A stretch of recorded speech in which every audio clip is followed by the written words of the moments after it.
ऐसे the policy of divide and rule. Divide and rule मतलब कि भारत के अंदर अंग्रेज जब रूल करते थे तब उन्होंने एक बात देखी कि if Hindus and Muslims are united तो वो हमारे लिए बहुत बड़ा खतरा बन सकते हैं। इसलिए अंग्रेजों ने कौन सी नीति अपनाई?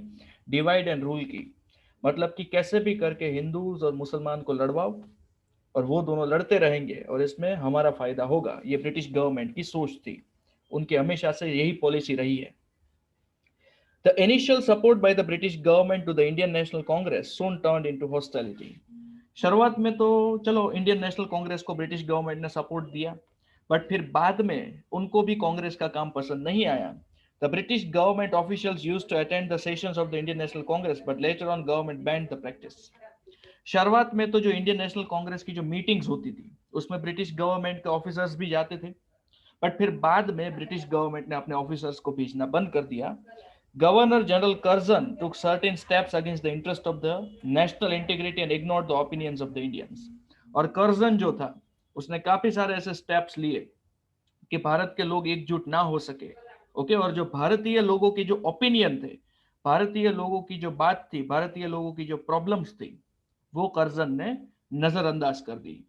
He partitioned Bengal in 1905 as a part of his policy of divide and rule। और डिवाइड एंड रूल पॉलिसी के तहत उसने बंगाल को 1905 के अंदर पार्टीशन कर दिया।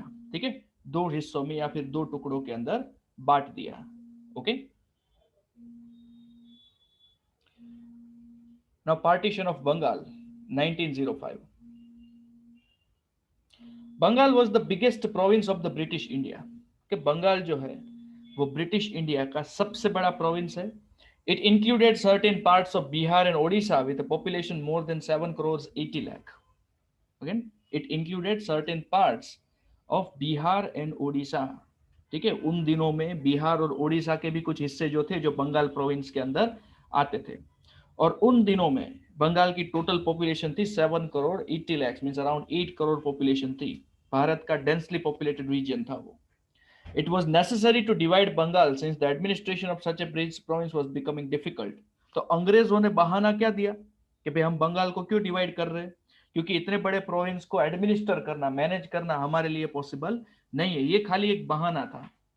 उनको कैसे भी करके टुकड़े करके लोगों को अलग अलग करना था, लोगों के बीच में फूट डालनी थी, लोगों को डिवाइड करना था। ठीक है, ये उसके लिए था सब कुछ। So it was necessary to divide Bengal since the administration of such a big province was very difficult. ये उनका बहाना था, बाकी इन रियलिटी वो लोगों के बीच में फूट डालना चाहते थे। Instead of removing the parts of Bihar and Odisha, Eastern Bengal with a majority of Muslim population was separated from it। तो बिहार और ओडिशा का पार्ट रिमूव नहीं किया, ईस्टर्न बंगाल जहां पर मेजोरिटी मुस्लिम पॉपुलेशन थी उसको अलग कर दिया गया। And Bengal was the most active province in nationalist activities at that time. और उन दिनों में नेशनलिस्ट एक्टिविटी में सबसे एक्टिव प्रोविंस था बंगाल। मतलब कि भारत के अंदर अगर सबसे ज्यादा अंग्रेजों का विरोध किसी रीजन से होता था तो वो बंगाल के अंदर होता था। इसीलिए अंग्रेजों ने यही सोचा कि अगर हम बंगाल को ही डिवाइड कर दे तो बंगाल के लोगों के बीच में दरार पैदा होगी, वो लोग एक दूसरे के साथ ही लड़ेंगे और हमारा पीछा छोड़ेंगे। The main intention of Curzon was to promote communal differences between Hindus and Muslims. और कर्जन का मेन प्लान क्या था कि हिंदूज और मुस्लिम्स के बीच में नफरत बढ़े by this action and thus weaken the momentum of political awakening among the people। और लोगों के बीच में भारत को आजाद करने का जो जुनून सवार हो रहा है उस पर थोड़ी सी रोक लगा कर ली जाए। ठीक है, तो कर्जन ने ये प्लान किया कि लोग एक दूसरे के साथ ही लड़ेंगे तो फिर वो हमसे लड़ना भूल जाएंगे। ऐसे national leaders and common people understood the intention behind the partition and opposed it intensively। तो नेशनल लीडर्स थे, कॉमन पीपल जो थे, वो पार्टीशन के पीछे की साजिश समझ चुके थे कि ये पार्टीशन करने के पीछे मेन मोटो क्या है, मेन इंटेंशन क्या है ऐसे। ठीक है, इसीलिए भले ही बंगाल को उन्होंने दो पार्ट में डिवाइड कर दिया बट उसका विरोध भी बहुत ही जोश में हुआ कि भारत के अलग अलग हिस्सों में से काफी विरोध हुआ। अब विरोध के तौर पर सबसे पहला बंग भंग मूवमेंट हुआ।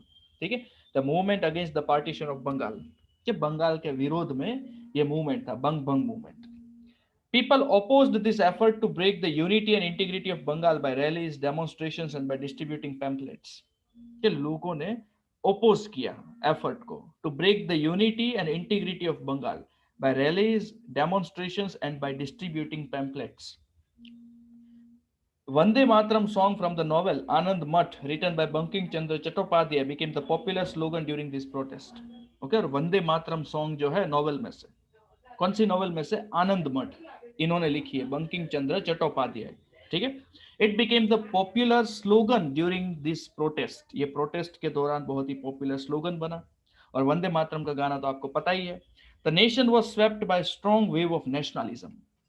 भले ही इन्होंने पार्टीशन कर दिया, सेपरेशन कर दिया भारत का, बट नेशनलिस्टिक फीलिंग्स बहुत ही मजबूती से लोगों के दिलों में घर कर चुकी थी। People in Bengal observe the day of implementation of the partition as the mourning day, कि लोगों ने ये पार्टीशन के डे को एज अ मॉर्निंग डे बोला, कि this is a morning. Morning मतलब कि मौन रखना, कोई मर जाता है ना तब ये दिन हम मनाते हैं, mourning day. Okay, people went on strike all over the region, पूरे रीजन के अंदर लोग जो है वो स्ट्राइक पर गए। And as per the suggestions of Rabindranath Tagore that day was also celebrated as the day of unity. और रविंद्रनाथ टैगोर के सजेशन के ऊपर से that day was celebrated as the day of unity, कि उसको यूनिटी का डे मनाया गया, ताकि लोगों के दिलों में जो विश्वास है एक दूसरे के प्रति, जो इज्जत है एक दूसरे के प्रति, जो भरोसा है वो कभी ना टूटे, और अंग्रेज जो है वो अपनी चाल में कभी भी कामयाब ना हो सके। ठीक है, any questions until now?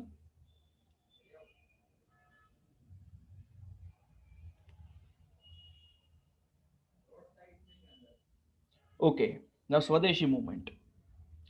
It was decided to intensify the movement against the partition of Bengal and expand its base.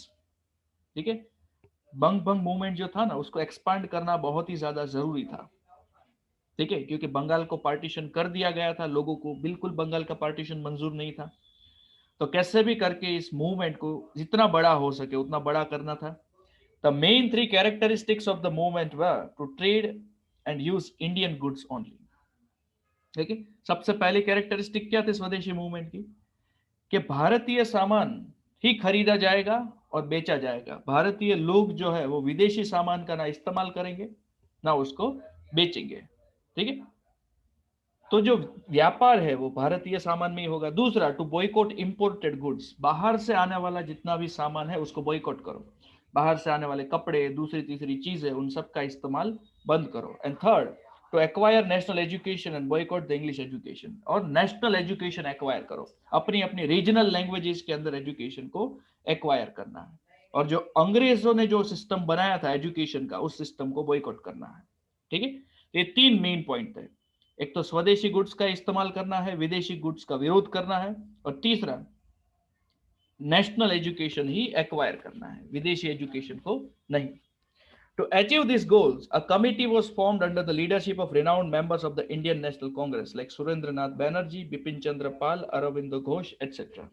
और ये गोल्स को अचीव करने के लिए एक कमेटी बनाई गई, बड़े बड़े लीडर्स ने एक कमेटी बनाई, और इस कमेटी का नाम क्या था? इस कमेटी में मेंबर्स कौन कौन थे? सुरेंद्रनाथ बैनर्जी थे, बिपिन चंद्र पाल थे, अरविंद घोष थे। They urge the Indians to boycott foreign goods and clothes and use swadeshi goods, और उन्होंने भारतीय लोगों को ये अर्ज किया, ये प्रार्थना की, ये दरखास्त की कि भाई आप विदेशी सामान का विरोध करिए और भारत में बनी हुई चीजों का ही इस्तेमाल करिए। And through articles in newspaper, processions, public meetings, and folk songs, people were made to understand the importance of using Swadeshi goods. और लोगों को स्वदेशी गुड्स इस्तेमाल करने का इंपॉर्टेंस कैसे पता चला? तो न्यूज़पेपर के अंदर आर्टिकल्स आए, लोगों ने प्रोसेशंस किए, रैलीज निकाली, पब्लिक मीटिंग्स की गई, फोक सॉन्ग्स बनाए गए, ताकि लोगों को ये पता चले कि अगर वो स्वदेशी सामान का इस्तेमाल करते हैं तो उसमें भारत की आजादी की लड़ाई में किस तरीके से मदद मिलेगी। Factories were started to produce swadeshi goods, और स्वदेशी गुड्स को प्रोड्यूस करने के लिए फैक्ट्रीज चालू की गई। The import of goods like textile, salt, shoes, sugar, cigarette, tobacco etcetera from England decrease drastically and the sale of Indian commodities and textile increase. ठीक, और ये जो सारी चीजें जो इंग्लैंड से इंपोर्ट की जाती थी, जैसे कि सोल्ट है, टेक्सटाइल मतलब कपड़ा है, शूज है, शुगर, सिगरेट, टोबैको एटसेट्रा, इन सारे चीजों के इंपोर्ट में गिरावट आई, और भारतीय मूल की जो कमोडिटीज थी या भारत में बनी हुई जो चीजें थी, भारत में बनी हुई जो टेक्सटाइल था, जो कपड़ा था, उसका सेलिंग बढ़ गया। The swadeshi movement spread in other parts of India too, और भारत के दूसरे हिस्सों में भी स्वदेशी मूवमेंट बढ़ गया। ठीक है, national education. The third feature associated with the Swadeshi or the boycott movement was the national education. Okay, तीसरा feature जो है which is associated with Swadeshi or boycott movement is national education. Students took an active part in the bang bang movement. कि students ने bang bang movement के अंदर बहुत ही actively participate किया. As a result, many punitive actions such as levying fine or expelling students from the school or college were taken by the government. तो government ने बहुत ही नीच हरकतें की. प्यूनिटिव मतलब कि नीच हरकतें ब्रिटिश गवर्नमेंट ने की.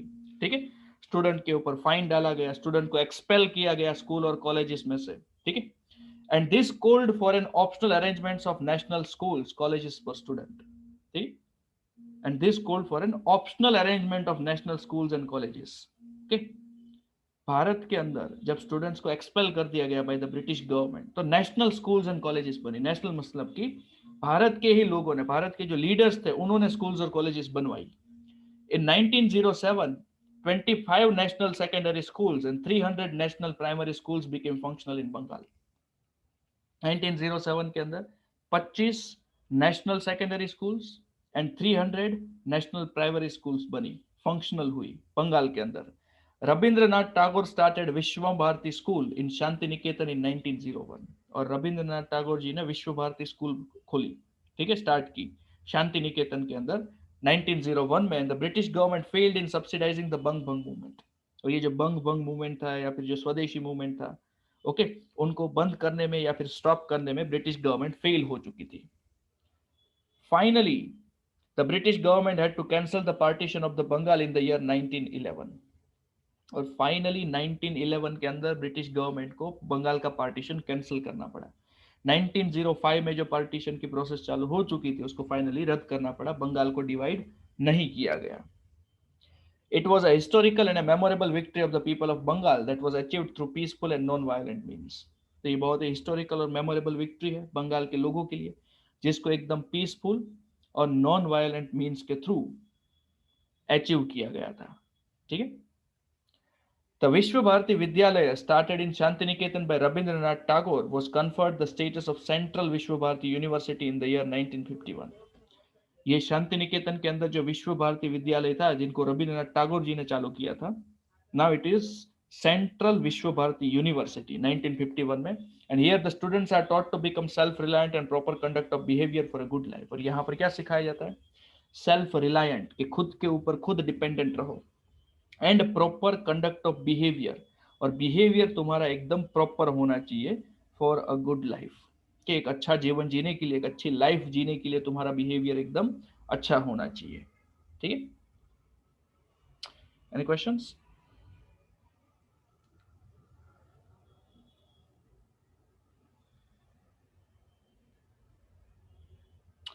The rise of extremist. ठीक है, अब देखो एक्सट्रीमिस्ट का मतलब होता है तोड़फोड़ करने वाले. कांग्रेस के अंदर जो ज्यादातर लीडर्स थे, ठीक है, मोस्ट ऑफ द लीडर्स एकदम शांति से अंग्रेजों के साथ बातचीत करने वाले थे, और अंग्रेज शांति की जबान समझने वाले नहीं थे. ठीक है, अंग्रेज जो है वो एकदम खतरनाक लैंग्वेज समझने वाले लोग हैं, वो शांति की भाषा समझने वाले नहीं. बट कांग्रेस के अंदर कुछ लीडर्स ऐसे भी थे जो गर्म मिजाज के थे, उनको अंग्रेजों के साथ शांति से बात करने में या शांति से समझाने में उनको कोई इंटरेस्ट था नहीं, जरूरत पड़े तो उनके साथ लड़ लेने को भी तैयार थे. This group of people came to be known as extremist people. ठीक है, जो किसी भी हद तक जा सकते थे अंग्रेजों से छुटकारा दिलाने के लिए भारत को. See, leaders like Dadabhai Nauroji, Surendranath Banerjee, Gopal Krishna Gokhale, Firoz Shah Mehta believed in acquiring political rights through constitutional measures. ये सब लीडर शांत थे. ठीक है, इनको पॉलिटिकल राइट्स चाहिए थे बट बाय कॉन्स्टिट्यूशनल मेजर्स, शांति से, बिना किसी लड़ाई झगड़े के. And they were known as the moderates since they had adopted a moderate attitude as per the trend of the time. और इनको मॉडरेट्स बोलते थे क्योंकि उन्होंने एक मॉडरेट एटीट्यूड डेवलप किया था उस वक्त के हालात के मुताबिक. The moderates prepared a strong ground for national awakening by uniting the educated middle class. और moderates ने बहुत ही strong ground को prepare किया. कैसे? By educated middle class. Okay, जो educated middle class था ना उनको unite करके, सॉरी, ये मिडिल क्लास के अंदर जितने भी एजुकेटेड लोग थे उन सबको इकट्ठा किया, एकजुट किया और उनको समझाने की कोशिश की कि अंग्रेजों का विरोध किस कदर करना चाहिए। They sowed the seeds of self rule। ये सब लोगों ने कौन कौन से बीज लोगों के दिमाग के अंदर बोए कि भाई सेल्फ रूल, भारत के लोगों को भारत के रिप्रेजेंटेटिव ही रूल करने चाहिए। इक्वालिटी, भेदभाव छोड़ो। डेमोक्रेसी, आपकी गवर्नमेंट आप खुद चुनेंगे। Freedom in the minds of Indians, और आप किसी के गुलाम नहीं हो। एक आजादी की भावना लोगों के दिमाग के अंदर जगा इन सब ने। The outcome of their work formed A group of Indian youth who were enthusiastic, awakened and confident. और इनके वर्क के आउटकम के तहत ऐसा भारतीय यूथ तैयार हुआ जो यूथ एंथुसियास्टिक था, अवेकन था, कॉन्फिडेंट था। उनको आगे जाकर क्या करना है ये आइडिया क्लियर था। उनके दिमाग के अंदर बस एक ही बात घूमती रहती थी कि भाई भारत को कैसे भी करके आजाद करना है। ठीक है। Moderate leaders, in contrast to moderate ideology there was a group of 3 leaders. Okay, moderate ideology के कॉन्ट्रास्ट में 3 लीडर्स का ग्रुप था। ठीक है। लाला लजपत राय from Punjab, Bal Gangadhar Tilak from Maharashtra and Bipin Chandra Pal from Bengal. ठीक है। Usually these leaders wanted to acquire the self rule not as a favor but as the right। Okay, इनको भी सेल्फ रूल चाहिए था बट एज अ फेवर नहीं, हक के तौर पर कि भाई ये हमारा हक है। अंग्रेज अगर हमें हमारा सेल्फ रूल देते हैं तो वो कोई उपकार नहीं कर रहे हम पर। ठीक है, वो तो हमारा ही था जो वो छीन कर बैठे थे ऐसे। They followed the policy of aggression and revolution and hence were called the extremist। ठीक, उन्होंने एग्रेशन और रेवोल्यूशन की पॉलिसी फॉलो की कि अगर जरूरत पड़े तो भले ही हथियार उठाने पड़े, हथियार उठाने को भी तैयार, और इनको एक्सट्रीमिस्ट बोलते थे। यहाँ पर देखो टाइटल में उन लोगों ने मिस्टेक की है, टेक्स्ट बुक वालों ने। ठीक है, यहाँ पर जहां पर राइज ऑफ एक्सट्रीमिस्ट लिखा है ना, यहाँ पर मॉडरेट्स आएगा। ठीक है, हो सके तो अपनी टेक्स्ट बुक में सुधार लेना। और यहाँ पर मॉडरेट लीडर्स की जहां पर बात की है ना, ठीक है, वहां पर उन्होंने एक्सट्रीमिस्ट के बारे में एक्सप्लेन किया है। ठीक, तो बस remember this thing. Any questions?